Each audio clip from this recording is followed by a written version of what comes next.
ঘড়ির কাঁটা বলছে রবিবার সকাল ৮:২৪ বাজে। বাইরের প্রকৃতিটা ঠিক এই রকম। ভাবলাম তোমাদের সঙ্গে শেয়ার করি। আমার বাড়ির সামনেটা ঠিক এই রকম। তোমরা কি কেউ শুনতে পারছো?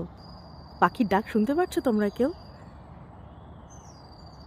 সকালটা আমার খুব ভালো লাগে। খুব নিস্তব্ধ, এমনিতেই এখানে সবসময় খুব নিস্তব্ধ থাকে। কি সুন্দর লাগছে না চারিদিকটা? তাই ভাবলাম সকাল সকাল তোমাদের সঙ্গে একটু শেয়ার করি। আর কদিন বাদেই এখানে ড্যাফোডিল ফুটবে, খুব সুন্দর লাগবে তখন দেখতে।